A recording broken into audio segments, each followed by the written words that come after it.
The first gunshot that rang out across Whispering Creek wasn't what sealed Rosalind Sinclair's fate, it was the second one. Fired in panic after she'd already fallen to her knees beside her dying father.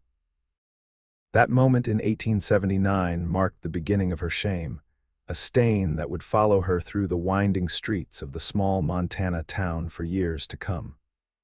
Folks said she'd pulled the trigger herself, driven by greed for her father's modest ranch.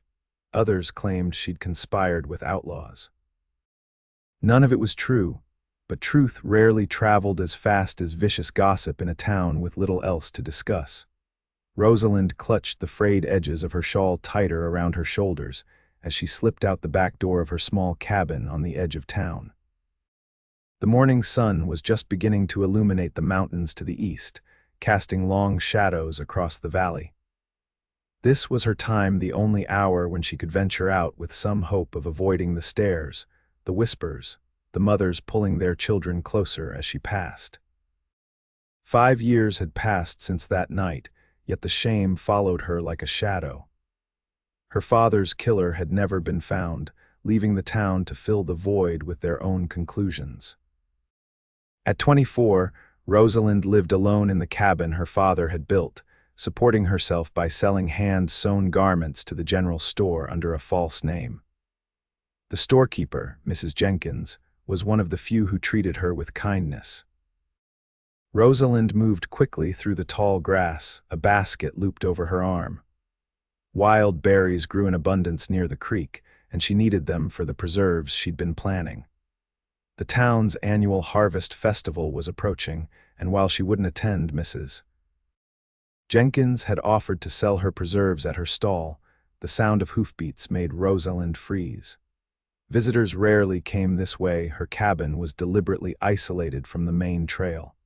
She ducked behind a large boulder, her heart hammering in her chest. A tall man rode into view, his hat pulled low over his eyes. Rosalind held her breath as the stranger dismounted, leading his chestnut mare to the creek for water. He was dressed like a typical cowboy, worn denim, leather vest, and a revolver strapped to his hip. But there was something in his bearing that suggested he wasn't just passing through. When he removed his hat to splash water on his face, Rosalind caught sight of a jagged scar that ran from his temple down to his jaw. His hair was dark and untamed, with streaks of sun-bleached strands suggesting long days under the open sky. The stranger suddenly turned, his eyes scanning the area. "I know someone's there," he called out, his voice deep and steady. "Might as well show yourself." Rosalind remained still, hoping he would give up and continue on his way. But the stranger began walking directly toward her hiding place, his spurs jingling with each deliberate step. "I'm not looking for trouble," he said, his hand resting casually on his belt, not far from his holster. "Just passing through and thought I heard something." Finally, Rosalind stood, gripping her basket tightly. "This is private property," she said, summoning all the authority she could muster. The man's eyes, a startling shade of blue, widened slightly before his expression settled into something unreadable. "Xavier Porter," he introduced himself with a slight tip of his head. "Recently hired at the Rockingham Ranch." Rosalind's stomach tightened. The Rockingham belonged to the Millers, one of the most influential families in the county and the loudest voice in spreading rumors about her. "You're on Sinclair land," she replied stiffly, not offering her name though she suspected he already knew it. A flicker of recognition crossed his face, confirming her suspicion. "My apologies, Miss Sinclair. The property lines weren't made clear to me." He replaced his hat, adjusting it slightly. "I'll be on my way." Instead of immediately mounting his horse, however, Xavier studied her for a moment. "You know," he said carefully, "Mr. Miller mentioned there might be berries worth picking along this creek, said they make the best preserves in the territory." Rosalind felt her cheeks flush. Mrs. Jenkins must have mentioned her preserves to the Millers, who wouldn't have known they came from her hands.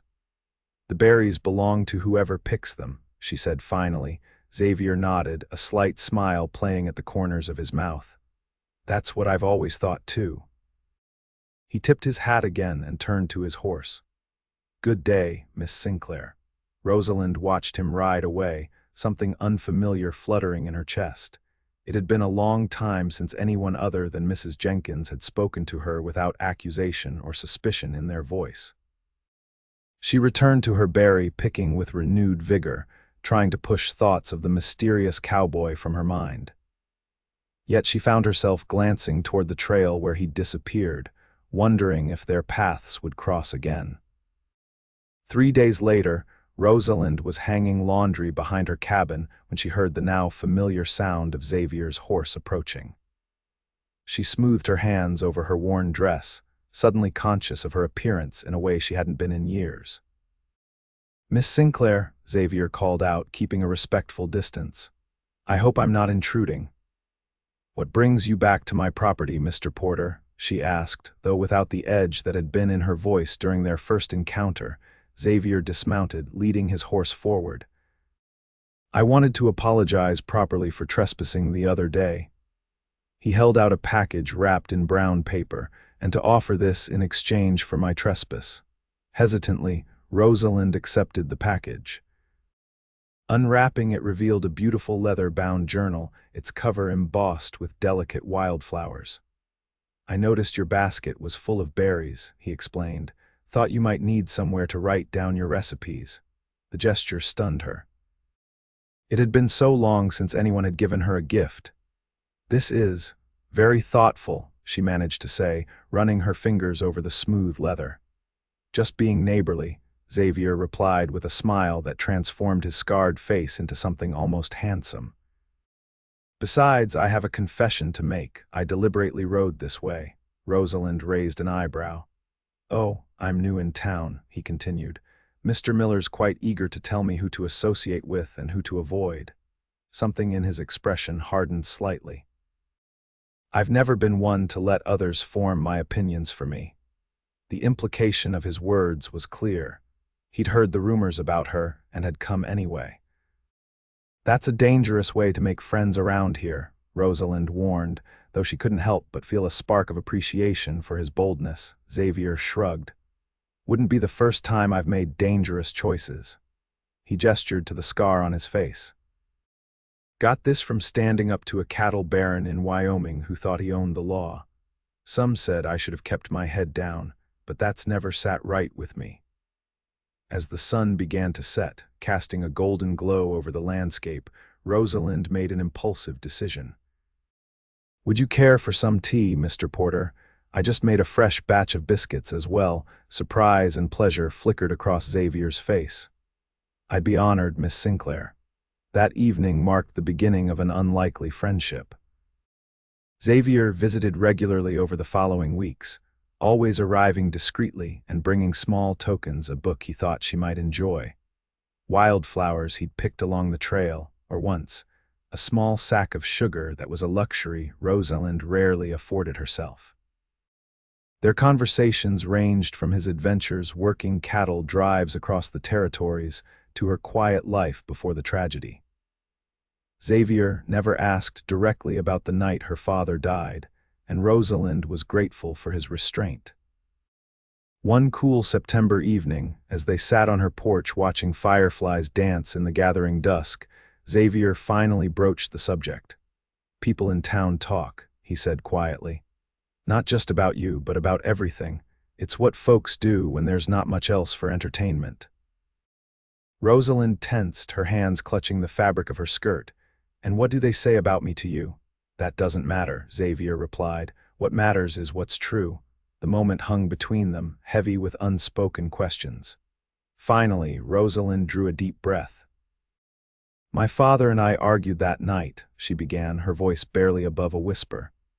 "He wanted me to marry the banker's son, Edgar Thompson, said it would secure our future." She shook her head. "Edgar was cruel. I'd seen how he treated his horse, his dog. I refused." Xavier listened silently as she continued. "Father went to town, probably to drink away his frustration with me. When he came home after midnight, he wasn't alone. 2 men followed him in strangers looking for money, I think. I was in my room when I heard shouting." Tears welled in her eyes. By the time I got downstairs with Father's old shotgun, he was already on the floor. One of the men shot me too here. She touched her shoulder where a bullet had grazed her. I fired back and they ran. When people from town arrived, drawn by the gunshots, they found me standing over my father with a gun. And no one believed you, Xavier finished softly. The banker Edgar's father was the first to suggest I'd done it myself, to avoid the marriage and take the ranch. Others followed his lead. She wiped away a tear. They couldn't prove anything, but they didn't need to. The damage was done. Xavier's jaw tightened. That's not justice, it's life, Rosalind replied with resignation. I've learned to live with it. By hiding, Xavier challenged gently. You've let them chase you into the shadows, Rosalind. It was the first time he'd used her given name, and it sent a strange warmth through her despite the difficult conversation. What choice do I have? She asked. The whole town believes I'm a murderer. Xavier leaned forward, his eyes intense in the fading light. You have the choice to stop giving them power over you. Let them talk, I'll drown them out. The boldness of his statement made Rosalind both hopeful and frightened. What do you mean? Come to the harvest festival with me, he said. Show them you won't be shamed into invisibility any longer. Rosalind shook her head immediately. I couldn't possibly. You can, Xavier insisted. And you should. It's been 5 years, Rosalind. How much longer will you punish yourself for a crime you didn't commit? His words struck her like a physical blow, exposing a truth she'd been unwilling to face. In her isolation, she had become complicit in her own shaming. I'll think about it, she finally said, not ready to commit but unable to outright refuse the challenge in his eyes. Xavier smiled, reaching out to cover her hand with his own. The touch was brief but electric, sending a jolt of awareness through her that had nothing to do with their conversation. That's all I ask, he said, rising to leave. For now. As promised, Rosalind considered Xavier's invitation over the next few days. The thought of facing the entire town terrified her, yet she couldn't deny the appeal of finally stepping out of the shadows. Each time she caught her reflection in her small mirror, she wondered what it would be like to walk proudly again, to stop averting her eyes when others looked her way. When Xavier returned the following week, she was waiting for him with her answer. I'll go, she said before he could even dismount, to the festival, with you. The smile that lit up his face made something flutter in her chest.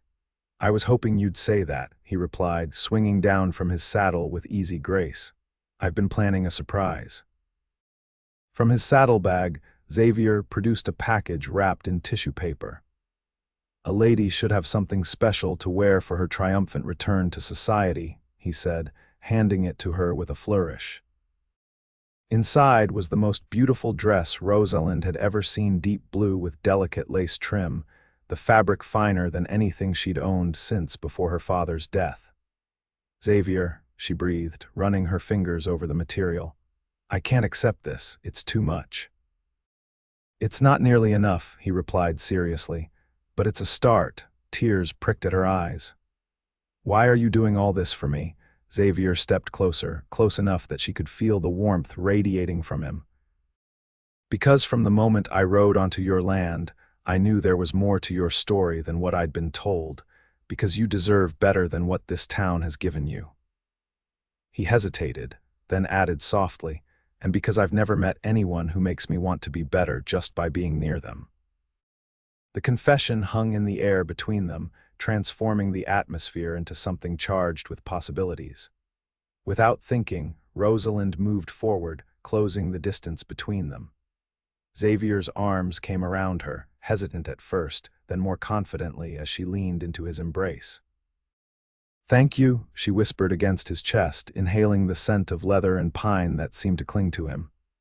For seeing me, his hand came up to stroke her hair, the gesture so tender it nearly broke her. Always, he promised. The day of the harvest festival dawned bright and clear. Rosalind stood before her mirror, barely recognizing the woman who stared back at her. The blue dress fit perfectly, accentuating her figure in a way her usual plain garments never did. She'd washed her hair with lavender-scented soap, and arranged it in a style she hadn't worn in years, with soft curls framing her face. When Xavier arrived to escort her, his expression of awe was worth every moment of anxiety she'd experienced leading up to this day. "You look beautiful," he said simply, offering his arm. Rosalind took a deep breath, steeling herself for what was to come. "I'm terrified," she admitted. "I know." Xavier covered her hand with his own where it rested on his arm. "But I'll be right beside you. Remember what I said, let them talk." "I'll drown them out." The town square was decorated with harvest bunting and tables laden with food when they arrived. Music from a small band filled the air, and children ran laughing between the stalls selling everything from candied apples to handcrafted toys. The moment Rosalind and Xavier entered the festival grounds, a hush fell over the nearest group of townsfolk. Heads turned, whispers started, and Rosalind felt her resolve begin to crumble.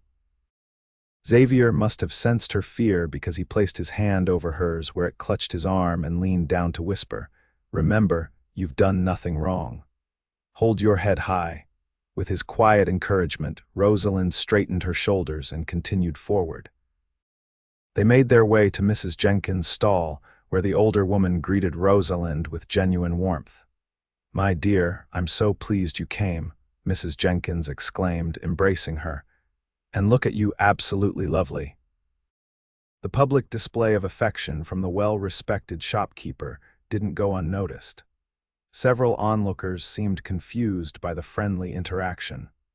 "Your preserves have been selling wonderfully," Mrs. Jenkins continued, gesturing to the nearly empty display. "I've been telling everyone they're the best in the territory." "Thank you for selling them for me," Rosalind replied, touched by the woman's kindness. "Nonsense," Mrs. Jenkins waved dismissively. "It's about time people knew who makes these delicious treats." In fact, she turned to address the small crowd that had gathered nearby, some openly staring at Rosalind. "Ladies and gentlemen, if you've enjoyed the berry preserves from my stall these past few years, you have Miss Sinclair here to thank. She's the finest preserver of fruits in all of Montana, if you ask me." The revelation caused a stir among the onlookers.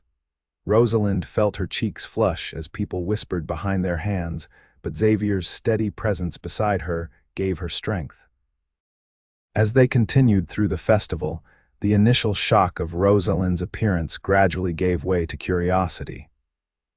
A few of the braver souls even approached to compliment her preserves or ask about her techniques.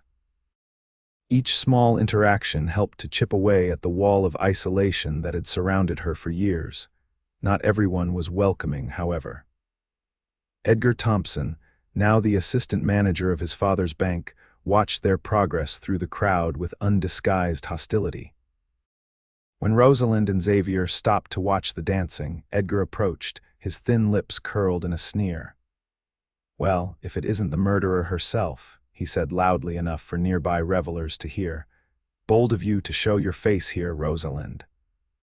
Xavier stepped forward, positioning himself slightly in front of Rosalind. "Mr. Thompson," he said, his voice deceptively calm, "I don't believe we've been properly introduced. I'm Xavier Porter." Edgar's gaze flicked dismissively over Xavier. "I know who you are, Miller's new hand. You do well to choose your company more carefully if you want to last in this town." "Funny," Xavier replied. "I was thinking the same about you." The tension between the two men was palpable. Rosalind placed a restraining hand on Xavier's arm, not wanting the confrontation to escalate. "We were just leaving, Edgar," she said quietly. "Running away again," Edgar taunted. "That's what killers do, isn't it? Run and hide." Several nearby conversations stopped as people turned to watch the exchange.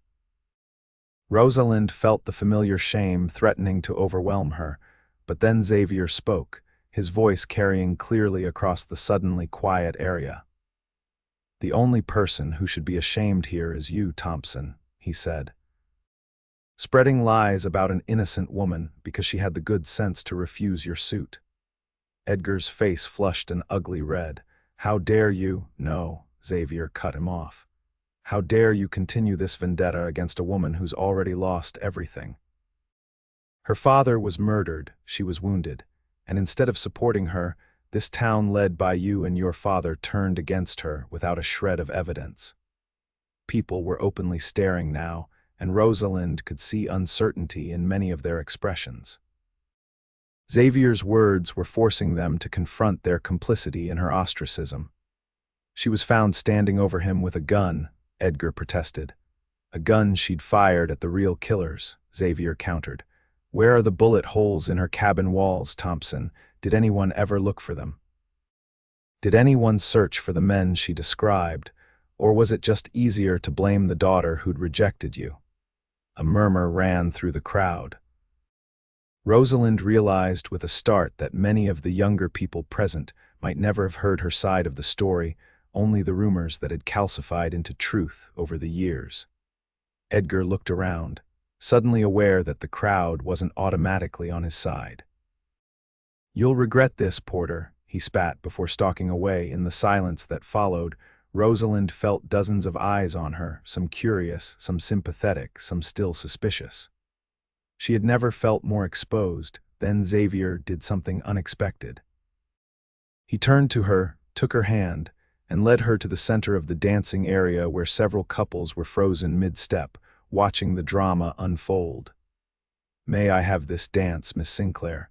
he asked loudly enough for everyone to hear. Understanding what he was doing, making a public declaration of his support, Rosalind nodded. "You may, Mr. Porter." The band, after a moment of hesitation, began playing again. Xavier swept her into a waltz, his hand firm at her waist, his eyes never leaving hers. "Let them talk," he murmured as they moved across the floor. "I promised I'd drown them out," and he had. With every turn around the dance floor, with every defiant glance he cast at onlookers, Xavier was challenging the town's perception of her. Gradually, other couples joined them, the festival resuming its rhythm around them. As the evening wore on, Rosalind found herself approached by people she hadn't spoken to in years. Some offered awkward apologies, others simply made small talk as though testing the waters of renewed acquaintance. By the time Xavier escorted her home under a canopy of stars, something fundamental had shifted. "Thank you," she said as they stood on her porch. "What you did today, I don't know how I can ever repay you." Xavier took her hands in his. "You don't owe me anything, Rosalind. If anything, I'm the one in debt. You've shown me what real courage looks like." In the silvery moonlight, his scarred face was transformed into something beautiful by the tenderness in his expression. Rosalind felt a surge of emotion so powerful it nearly overwhelmed her. "Xavier," she began, not knowing exactly what she wanted to say but feeling the need to speak. "I've spent 5 years hiding from life. Today, because of you, I remembered what it feels like to be part of the world again." "It wasn't me," he insisted. "The strength was always in you. You just needed someone to remind you of it. Nevertheless," she continued, stepping closer to him, "you've given me back something I thought I'd lost forever. Hope." Xavier's hand came up to cup her cheek, his touch feather light. "Rosalind," he whispered, his voice rough with emotion. "I need to tell you something. I didn't come to Whispering Creek by accident." Confusion flickered across her face. "What do you mean?" "I used to ride with a Texas Ranger," he explained. "He taught me how to track, how to investigate. When I heard about an unsolved murder in Whispering Creek where the daughter was blamed without evidence, I couldn't let it go. I came here looking for the truth." Rosalind's heart began to pound. "You came because of my father's murder," Xavier nodded.